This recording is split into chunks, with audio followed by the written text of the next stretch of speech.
You've probably decided more than once that something needs to go over the last month.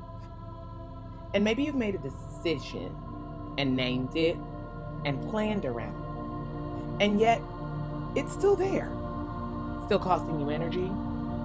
Still creating that background drain. And I want to tell you that the reason isn't that you lack discipline. It's that you can't release what you are still bracing to hold or what lies in your blind spot. And that's what this Pisces Partial Lunar Eclipse of 2026 is here to address.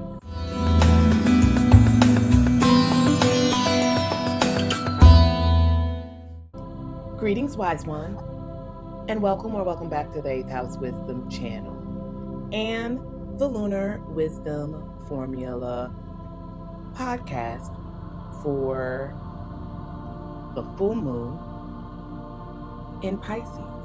Also, a partial lunar eclipse, which will be taking place between August 27th at about 10:35 Eastern Time through 2:51 on the 28th.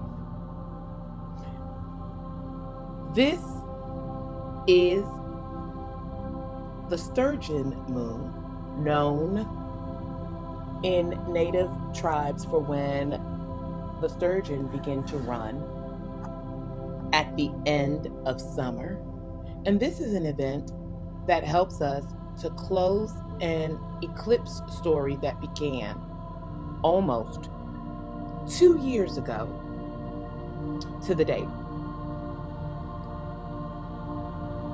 That's why tonight's eclipse is not like any of the others that we have had this year.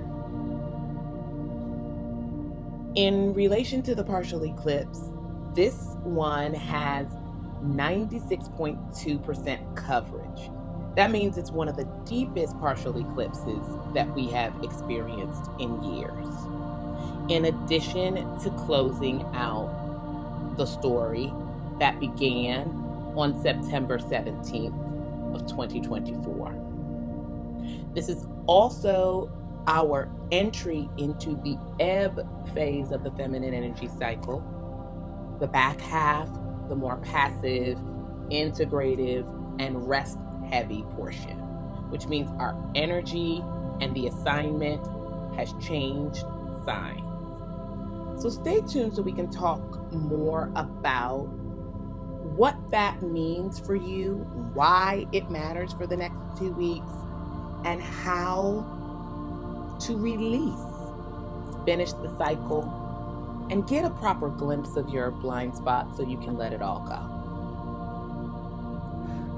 Now, this eclipse closes out the Pisces Virgo chapter that began on September 17th of 2024. We just had the Leo new moon solar eclipse, which occurred on August 12th and opened a new chapter, putting us in a crossover season. All of 2026 is a crossover season as the lunar nodes moved signs from Virgo and Pisces to Leo and Aquarius, and we have had eclipses across 4 zodiac signs, not just 2 this year. These 2 stories are happening simultaneously. We've got the Leo and Aquarius events opening portals while the other closes. And we're now in a new zodiac season as the sun has moved into the realm of Virgo, the fair maiden, and archetypally the grounded healer. The energy is organizing, systematizing, and classifying what was revealed during Leo season. And the Pisces lunar energy now wants to surface what Virgo cannot reach through analysis alone. Our overall capacity is middling. So this is not, I repeat, not the week to demand maximum output for yourself, because Pisces energy is porous and does not have boundaries in the way that an earth sign or fixed and cardinal signs do. It is meant to be a translator of energy, and as the final sign of the zodiac and the final water sign, it is like the ocean. Essentially, land on our globe is smashed in between ocean, and those really create boundaries. But is it really a boundary? Or is there a continuous and contiguous pool of water that has dots of land that create artificial boundaries? Some you can see and some you can't. That's very similar to the way we'll be experiencing the energy over the next 2 weeks. And this helps us understand how the astrology of right now makes this moment a specific point of release. To go over the particular stats again, this is a partial lunar eclipse in Pisces. It's happening at 4 degrees. And it is opposing the Virgo sun's precision, discernment, daily systems, practical functioning, focus. It also astrologically is occurring with Mercury in Virgo, just having made, which is organizing, classifying, systematizing information, and Mercury is our thinking and our teaching and our speaking and our writing. And simultaneously, we are having a Sun-Mercury cazimi. That is when the Sun and Mercury are at the same point in the sky. In Hellenistic astrology, it is known as being in the heart of the sun or being burnt up. So the sun lending its light and shining its focus can indicate that we will have clearer information coming through. Things will be more easily sorted and organized. However, we are also dealing with the energy of what exists in your blind spot in the mirror, what is in your unconscious or subconscious realm. How are you at surrendering to let go? And is your imagination your ally or your inner terrorist? Because Pisces cannot force things into sharp focus. It's known for its diffused edges. So it has its best clarity when its eyes are closed and it can feel its way through. This lunar event is also buttressed up against 2 very long void of course moon periods. And void of course moons are when the moon is moving through the zodiac sign or in between 2 zodiac signs and makes absolutely no aspects with other planets, and so it's kind of in an out of bounds zone, for lack of a better word, because there's also a concept in astrology called out of bounds. But these void of course moon periods are adding and softening the blow here. They're giving us additional integration and synthesis space. And they allow us to really sit with this, which many of us have difficulty with, so that we can get the most out of the information that will be coming to us, which will probably be felt and be more of a subconscious mental download and will come in fuzzy. So we need time to attend to it. There's also Mercury and Uranus activation, Mercury ruling thinking and Uranus as a modern planet ruling the nervous system and innovation. So there's a lot of potential for sudden information coming in, sudden insights, high levels of nervous system stimulation, and unexpected developments. It's a signature that many people with neurodivergence, including myself, have. I have Mercury conjunct Uranus. These are people with quick minds and also tend to move fast. It can also be something that results in being really internally critical. So we want to stay in the light, even though we are moving towards the more shadow portion of the lunar cycle. And we are still experiencing the activation that is this new Leo Aquarius nodal shift. And this event here in August and a final one in February of 2027 are going to be the points that close out an almost 2-year cycle that we have to be willing to allow to come to completion. And so I think the central theme here is you cannot release what you are still bracing to hold. And you need tools to see what's in your blind spot. Release is not an intellectual decision. It's a somatic event, and the body must be allowed to relax around what it needs before it can actually go there, aka surrender. Contraction that you feel around what you need to release is also information. I want you to notice what your body contracts around during this lunar event. And when your mind calls it sensible, strategic, or responsible because it feels as if you are protecting yourself. This is where, if you are in my generation and you remember the original different world, we want to relax, relate, release. We need to relax first, release second, and then allow meaning to emerge later, because this is one of those we need to let it bake settings. This is why solitude, reduced stimulation, and analog processing matter this week.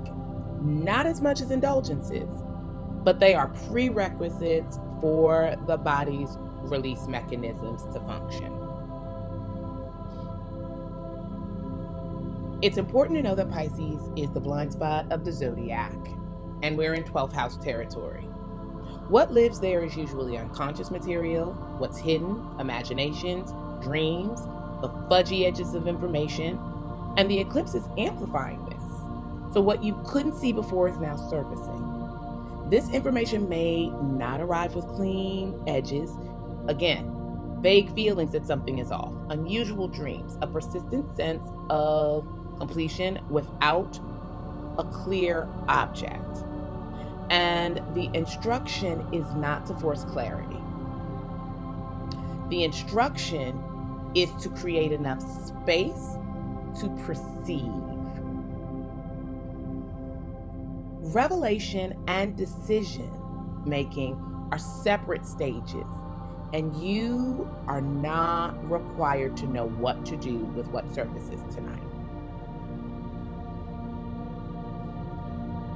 Now that Leo season has closed, and it was very generative, creative, visible, identity forward, Virgo season is asking us, how are we going to manage all of this? Virgo introduces precision, discernment, practical improvement, health systems, daily systems, and the 6th house themes. We are transitioning from Leo's generation to Virgo's organization. And Mercury in Virgo specifically supports classifying, making information searchable, retrievable, and usable. But that's going to require sitting with it.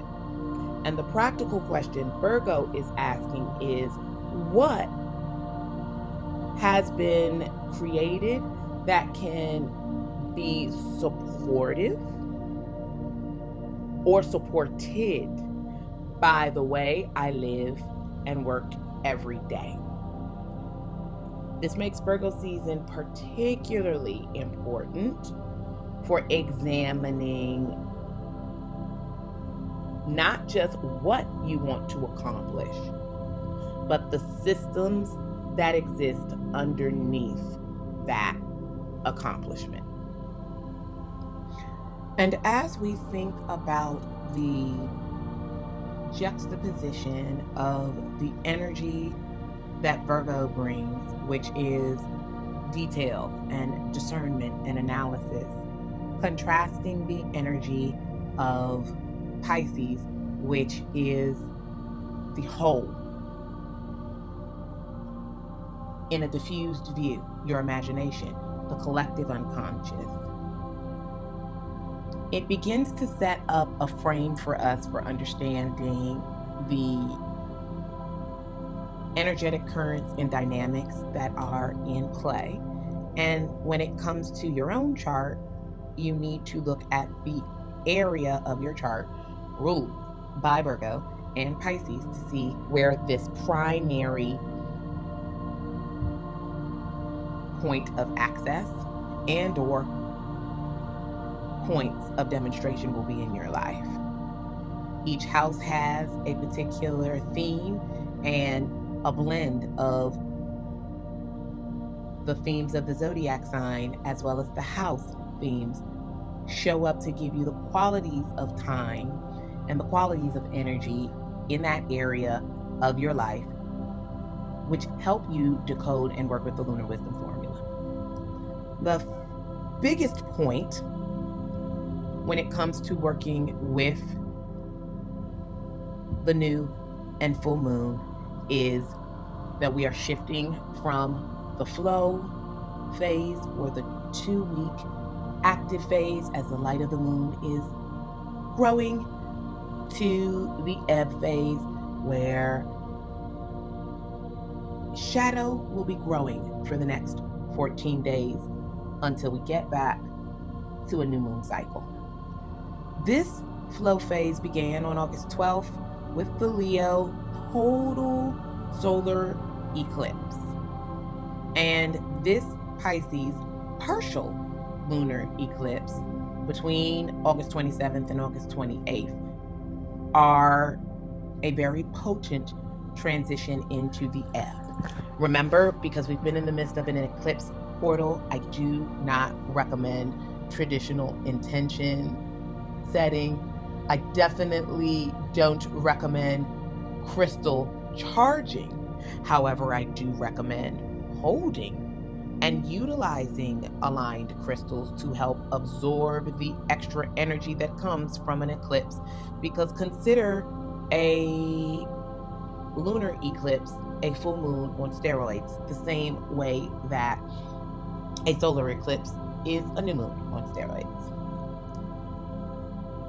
The way that we need to think about this practically and from an applied astrology perspective is that the full moon is changing its job.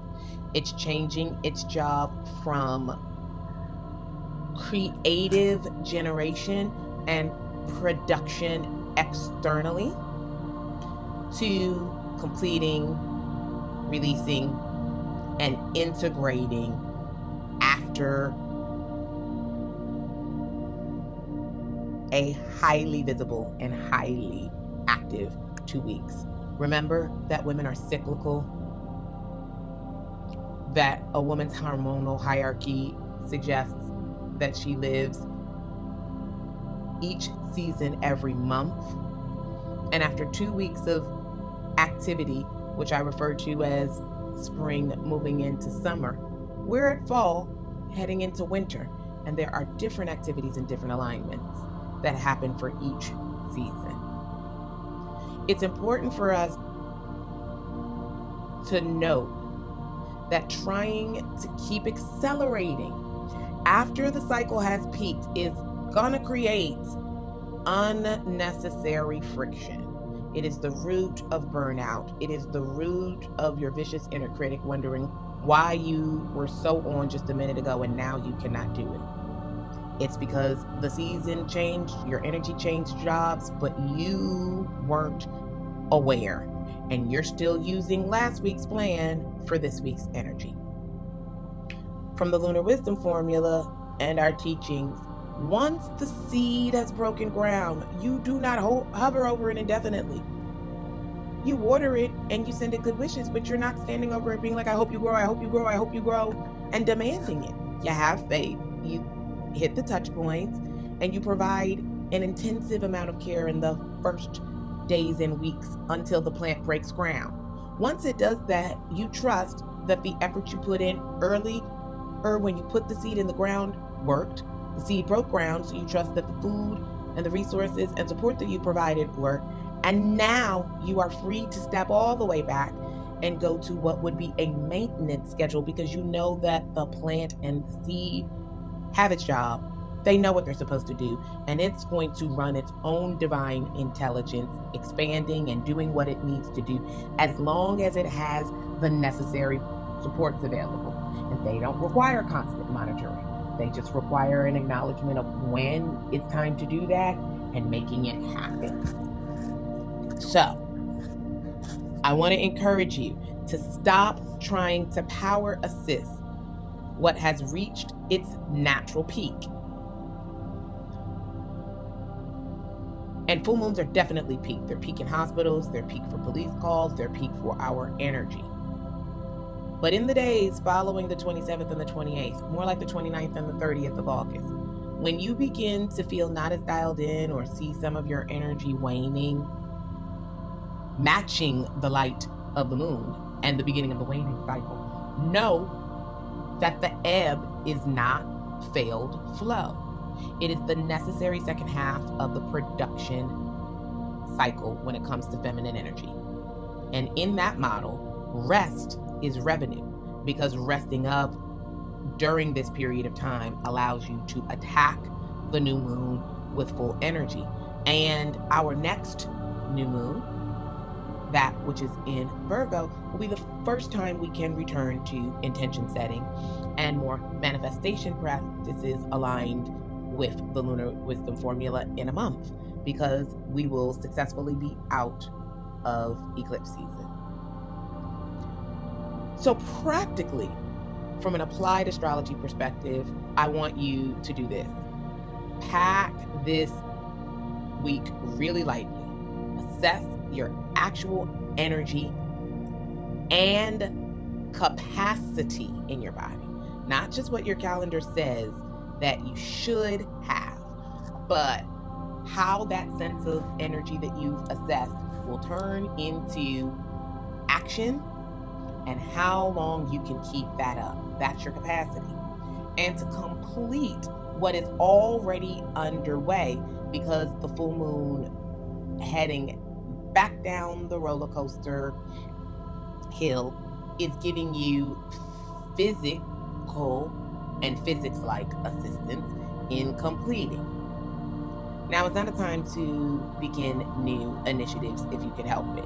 It's time to follow through on old ones, so you can revel in that sense of completion before pivoting to something new. It's a good idea to identify one commitment that creates repeated bodily contraction, even when your mind justifies it, and to think about letting that go, as well as creating intentional solitude, because the 12th house is not only the blind spot of the zodiac, but it is a place of surrender, solitude, and retreat. And again, I'm not just talking about being physically alone, but I'm talking about significantly reducing the distractions that you have around you long enough to actually encounter yourself, encounter what your unconscious is saying to you, and to utilize tools like writing, automatic writing, and drawing, and voice noting for processing. I'm a big tech girl, but we want to go straight analog right now before we move into digital. We also want to reduce electronic stimulation and exposure to anyone who is emotionally dysregulated, anyone who trauma dumps, anyone who vents indiscriminately, anyone who is going to bring up topics that are going to weigh you down in your body. We are all expressing the porousness of Pisces energy right now, and getting the wrong kind of input can be extremely destabilizing right now. On the flip side, this is a time to pay attention to your dreams and any subtle impressions that you are getting as you encounter people, places, and things, because they are providing information. And I'm asking that you capture what you can without immediately forcing interpretation.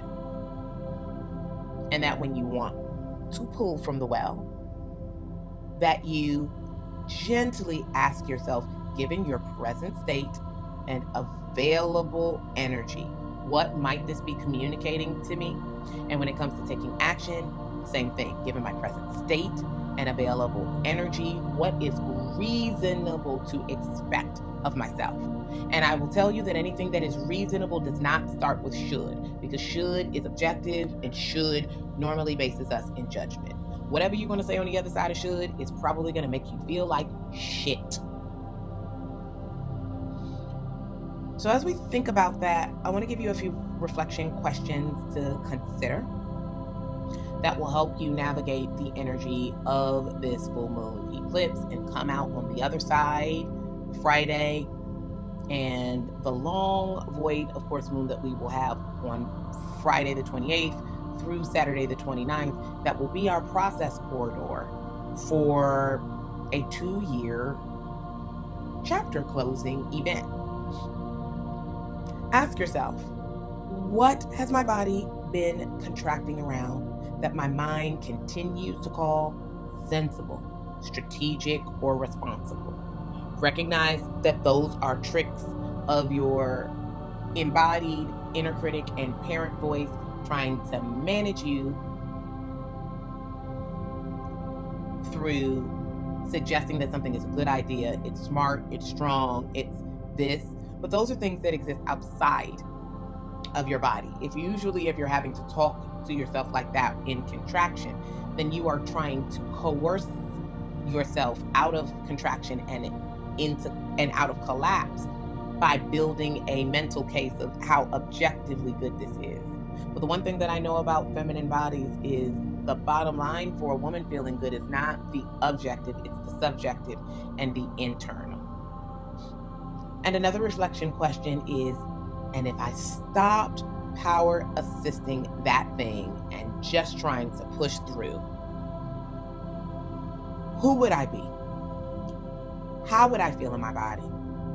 And what would become possible for me? I want you to know that this Pisces Partial Lunar Eclipse, which at 96% blockage, is almost as potent as a total eclipse. I want you to ask yourself, what can I complete? What can I complete that I started in the past 2 weeks? What can I complete that I might have started 6 months ago in Pisces season between February 18th and March 21st? What am I completing and not continuing from the chapter that opened on September 17th of 2024 and is now seeking to close itself out tonight? And to check in and see where you have been bracing. And to know that those are the places where you can release your hold. But in order to do that, you have to move with a relaxed nervous system. And the only way we're going to relax is to lean into the ebb. Rest, receive, integrate, replenish, and allow. And to acknowledge that some of the mental constructs that we have are encouraging our contraction. And that simply releasing those will trigger these reactions below our neck. Because the overall rhythm right now is receive, observe, recognize, release, organize, complete, and integrate.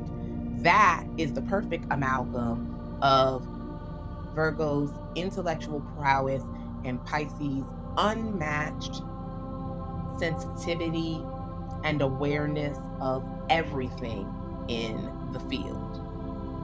Know that you do not need to figure out what comes next or to try to drive the process of receiving and observing into the final steps of integration overnight.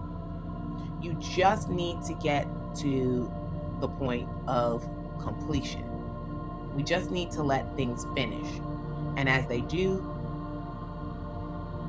the form and function will begin to take shape.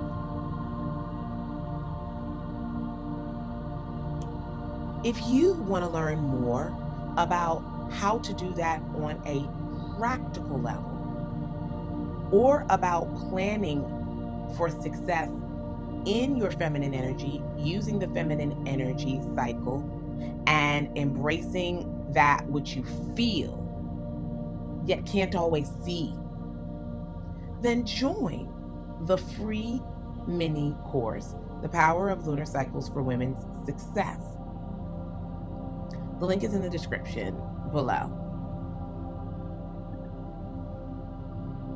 And I want to send you full moon lunar eclipse blessings as we all collectively prepare to empty our baskets and hold out our arms to receive and pull in the gifts, the knowledge, and the growth challenges that are uniquely for us and written in our chart. Because timing is everything. And life and business do come with an instruction manual. It's written in the stars. Thanks so much for being here, and I'll see you on the next podcast. Blessed be.